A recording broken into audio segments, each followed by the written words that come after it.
कभी आपको लगा है कि आप बहुत चाहने के बाद भी कुछ चीजें अट्रैक्ट नहीं कर पाते? कभी ऐसा लगा कि मैं इतनी मेहनत करता हूं फिर भी न जाने क्यों जो चाहता हूं वो मिलता ही नहीं?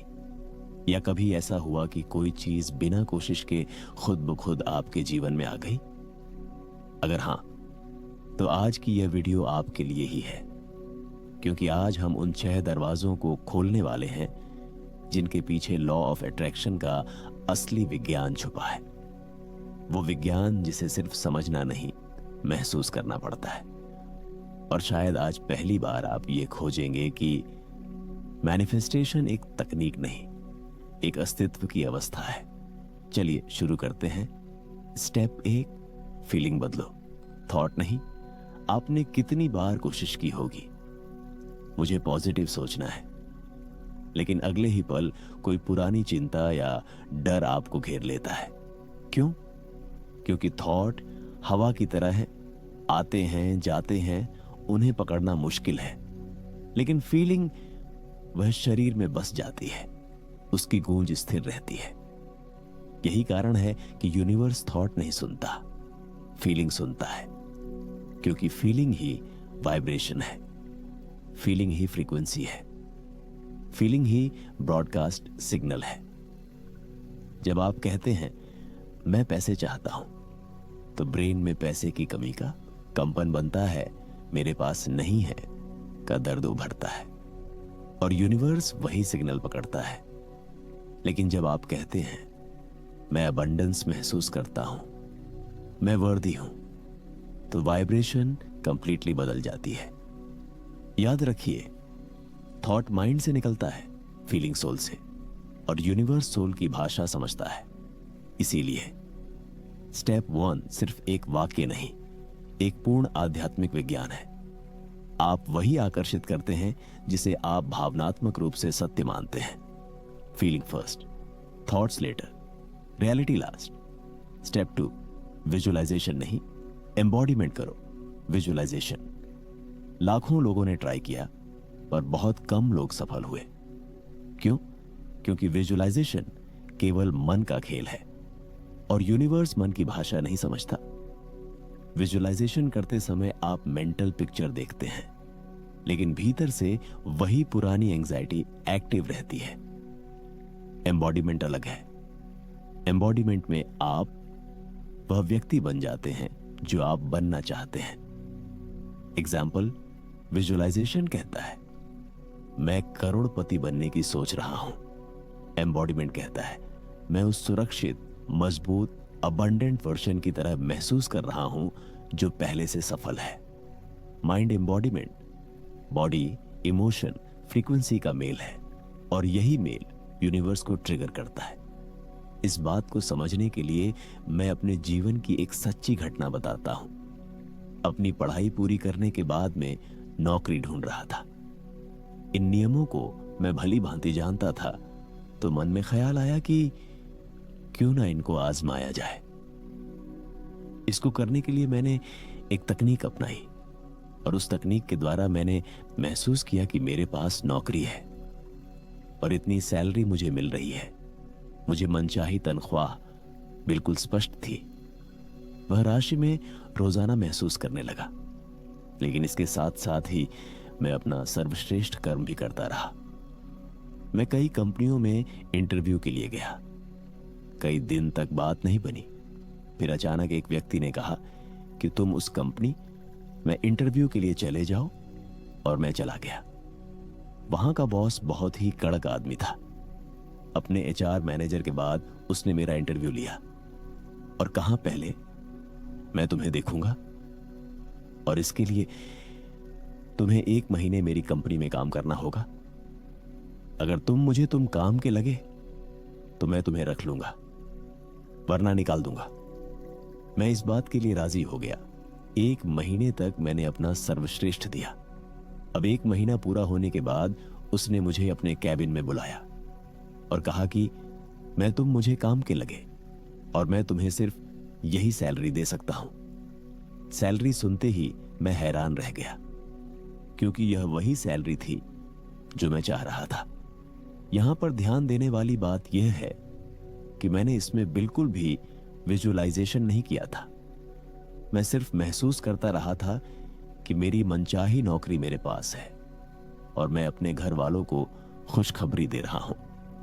मेरे दिमाग में एक बात और भी थी कि अगर कोई नौकरी लेने वाला है तो कहीं पर कोई नौकरी देने वाला भी है। एक्शन का रिएक्शन। लेकिन क्यों एम्बॉडीमेंट ने तेज काम किया?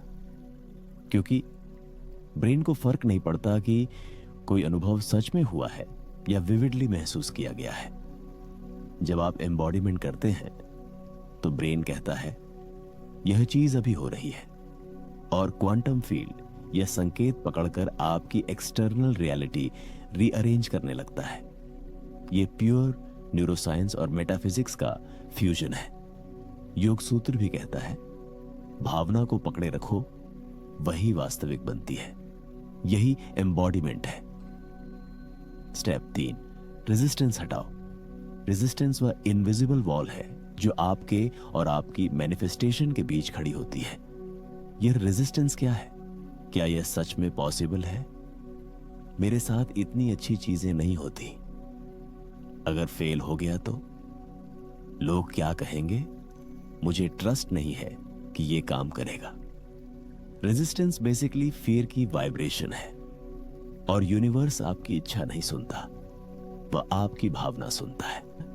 Doubt, guilt, overthinking, control, past trauma, storing in body. जब तक ये एक्टिव है कंपन टूटा रहेगा, सिग्नल डिस्टॉर्टेड रहेगा और मैनिफेस्टेशन डिले होता रहेगा। हो सकता है कि आपने किसी इच्छा के लिए प्रेयर की हो, विजुअलाइजेशन किया हो, एफर्मेशन किया हो, लेकिन डीप इनसाइड आपको लगा मुझे लगता है ये होगा नहीं। यही वह माइक्रो रेजिस्टेंस है जो आपकी एनर्जी को सैबोटाज करता है। यूनिवर्स को आपकी इच्छा नहीं, आपकी आंतरिक अनुमति चाहिए। वैज्ञानिक सत्य, जब आप डाउट में होते हैं आपके शरीर में कॉर्टिसोल बढ़ता है, और कॉर्टिसोल मैनिफेस्टेशन की पाथवेज ब्लॉक कर देता है। रेजिस्टेंस हटाते ही हार्ट रेट स्टेबलाइज होता है, ब्रेन कोहेरेंस बढ़ता है, एनर्जी फील्ड ओपन होता है, और इसी स्टेट में मैनिफेस्टेशन सबसे तेज होता है। रेजिस्टेंस हटाने का सरल तरीका गहरी सांस ले, दिल पर हाथ रखें, कहें मैं खुले दिल से रिसीव करने के लिए तैयार हूं। यह छोटा सा सिग्नल क्वांटम फील्ड में बड़ा बदलाव लाता है। ध्यान रहे, कोई भी चमत्कार एक दिन में नहीं होता है। आप जिस किसी भी परिस्थिति में फंसे हुए हैं वह भी एक दिन में नहीं बनी थी, उसे भी टाइम लगा था। तो परिस्थितियों से निकलने के लिए टाइम भी देना होगा। स्टेप 4, इंस्पायर्ड एक्शन लो। फोर्स्ड एक्शन नहीं। फोर्स्ड एक्शन मुझे करना ही पड़ेगा, मैं दबाव में हूं, अगर न किया तो बुरा हो जाएगा। यह फियर बेस्ड है। इंस्पायर्ड एक्शन, मुझे इस दिशा में खिंचाव महसूस हो रहा है, यह आइडिया अचानक आया और सही लग रहा है, इस स्टेप को लेने में उत्साह है। यह सोल बेस्ड है। एक्शन जरूरी है, लेकिन फोर्स्ड एक्शन आपकी वाइब्रेशन गिराता है, क्योंकि उसमें डर और कमी की एनर्जी होती है। लेकिन इंस्पायर्ड एक्शन अलग है। इंस्पायर्ड एक्शन एफर्टलेस लगता है। सही समय, सही आइडिया, सही कदम खुद ही सामने आते हैं। इंस्पायर्ड एक्शन वह इंपल्स है जिसे यूनिवर्स आपको भेजता है। जैसे अचानक किसी का ख्याल आए, किसी को कॉल करने का मन करे, किसी जगह जाने की इंट्यूशन आए, किसी नई स्किल की तरफ खिंचाव महसूस हो। ये सिग्नल्स हैं, ये यूनिवर्स की भाषा है। इंस्पिरेशंस को फॉलो करना आपके मैनिफेस्टेशन को 10 गुना तेज कर देता है। यहां पर मैं आपको एक सच्ची घटना बताता हूं जो अभी कुछ महीने पहले अखबारों की हेडलाइन बनी थी। एक भारतीय आदमी दुबई में काम करने गया था। उसे आर्थिक दिक्कत भी थी। एक दिन उसने वहीं पर एक लॉटरी का टिकट अपनी मां की डेट ऑफ बर्थ को लेकर खरीदा और चमत्कार हो गया, उसकी कई 100 करोड़ की लॉटरी निकली। यह एक छोटा सा उदाहरण था इंस्पायर्ड एक्शन को लेकर। प्रकृति ने उसके दिमाग में एक विचार दिया कि लॉटरी खरीद और उसने अपनी माँ की डेट ऑफ बर्थ से टिकट खरीद ली और उसकी जिंदगी में चमत्कार हो गया। यहां पर मैं आपको बिल्कुल भी लॉटरी खरीदने के लिए नहीं कह रहा हूं, क्योंकि याद रखें, वो रास्ता उसके लिए प्रकृति ने चुना था। आपको देने के लिए प्रकृति ने क्या चुना है वो नहीं मालूम। स्टेप 5, सरेंडर करो, कंट्रोल मत करो। यह स्टेप लॉ ऑफ अट्रैक्शन का हृदय है। आप अट्रैक्ट तभी कर पाते हैं जब आप पकड़ छोड़ देते हैं। कभी आपकी जिंदगी में भी ऐसा मौका जरूर आया होगा कि किसी इच्छा को आपने थक कर छोड़ दिया और वह पूरी हो गई। ऐसा क्यों हुआ? जब आप इच्छित परिणाम को जबरदस्ती कंट्रोल करते हैं, ऐसा ही होना चाहिए, इसी रास्ते से होना चाहिए, अभी होना चाहिए, तो आप रेजिस्टेंस एक्टिवेट कर देते हैं। सरेंडर का मतलब हार मानना नहीं है। सरेंडर का मतलब है ट्रस्ट और अलाउइंग करना। सरेंडर आउटकम की पकड़ छोड़ना, टाइमलाइन को छोड़ना, लॉजिक को रिलैक्स करना, यूनिवर्स के फ्लो पर भरोसा रखना। आप जितना किसी चीज को पकड़े रहते हैं वह उतनी ही दूर भागती है। सरेंडर करना, आउटकम की आसक्ति छोड़ना। इसका अर्थ यह नहीं कि आप इच्छा छोड़ रहे हैं, बल्कि इसका अर्थ है कि आप पार्ट और टाइमिंग की जिद छोड़ रहे हैं। न्यूरोसाइंस के अनुसार जब आप सरेंडर करते हैं, आपका ब्रेन सर्वाइवल मोड से बाहर आता है, एनर्जी अनब्लॉक्ड होती है, क्रिएटिविटी बढ़ती है, सिंक्रोनिसिटीज एक्टिवेट होती हैं। इसी बात को भगवत गीता में भी कहा गया है, तुम्हारा अधिकार केवल कर्म करने में है, फल पर नहीं, और यही सच्चा सरेंडर है। स्टेप 6, अलाउ एंड रिसीव सबसे अंडररेटेड पर सबसे पावरफुल स्टेप यूनिवर्स दे रहा होता है, पर लोग ले नहीं पाते, क्योंकि उनके मन ने तय कर रखा है कि चीजें केवल एक ही तरीके से आ सकती हैं। अलाउ का अर्थ है यूनिवर्स को अपने तरीके से काम करने देना। रिसीव का अर्थ है मौका मिलने पर उसे पकड़ लेना। कभी कभी यूनिवर्स आपको किसी अनएक्सपेक्टेड रास्ते से गिफ्ट देता है, किसी नए इंसान के रूप में, किसी ईमेल के रूप में, किसी छोटी सी अपॉर्चुनिटी के रूप में, किसी कोइंसिडेंस के रूप में।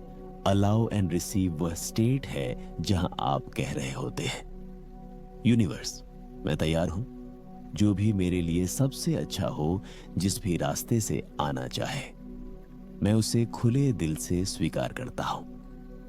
इस स्टेप को मैं एक अपनी जिंदगी की एक और सच्ची घटना से बताता हूं, जो कई साल पहले मेरे साथ हुई थी। मुझे एक किताब पढ़नी थी जिसका राइटर एक विदेशी लेखक था। भारतीय रुपए के अनुसार वह किताब काफी महंगी थी। मैं इतने पैसे खर्च नहीं करना चाहता था। मैंने अपना पूरा प्रयास किया कि उसकी फ्री कॉपी इंटरनेट पर मिल जाए, लेकिन मुझे नहीं मिली। कई दिन तक वह इच्छा मेरे दिमाग में घूमती रही, लेकिन मैं अपने सारे प्रयास करने के बावजूद भी वह किताब नेट पर नहीं ढूंढ पाया। थक कर मैंने अपनी इच्छा को छोड़ दिया। कुछ दिनों बाद किसी काम से मैं अपने एक रिश्तेदार के यहां पर गया था। वहां पर चाय पीते हुए अचानक से मेरी नजर मेज के नीचे पड़ी और मैं चौंक गया। ये वही किताब थी जो मुझे पढ़नी थी। मैंने अपने रिश्तेदार से पूछा कि ये किताब किसकी है। मेरे रिश्तेदार ने जवाब दिया, ये किताब उसके दोस्त की थी, जो वह मुझे जबरदस्ती पढ़ने के लिए दे गया था, जबकि मेरा इसमें इंटरेस्ट भी नहीं था। मैंने वह किताब उससे उधार ले ली और उस पूरी किताब को पढ़ा। मैंने इच्छा करी। अपने सारे प्रयास करने के बावजूद भी मैं उसे नहीं पा सका, इसलिए अनजाने में मैंने उस इच्छा को सरेंडर कर दिया। यूनिवर्स ने उसको अपने तरीके से अलाउ किया और मैंने उसको रिसीव किया। आपको देने के लिए प्रकृति के पास बहुत सारे तरीके हैं जिनसे आप अनजान हैं। याद रखिए, मन इच्छा करता है, शरीर उसे महसूस करता है और ब्रह्मांड उसी भावना का उत्तर देता है। अब फैसला आपके हाथ में है। आप क्या महसूस करना चुनते हैं और कैसा जीवन बनाना चुनते हैं। अगर आप इन 6 स्टेप्स को अपने जीवन में गहराई से उतारना चाहते हैं, अगर आप अपनी वाइब्रेशन, अपनी आइडेंटिटी और अपनी रियलिटी तीनों को बदलते हुए देखना चाहते हैं, तो इस चैनल को सब्सक्राइब करें, क्योंकि यहां हर वीडियो आपकी फ्रीक्वेंसी उठाएगा, आपकी क्लैरिटी बढ़ाएगा, आपकी एनर्जी अलाइन करेगा और आपको उस जीवन के करीब ले जाएगा जिसके आप सच में योग्य हैं। इसके साथ ही कमेंट बॉक्स में जाकर अपनी जिंदगी की किसी भी 3 बातों के लिए धन्यवाद जरूर दें। इस यात्रा में मेरा साथ देने के लिए आपका धन्यवाद।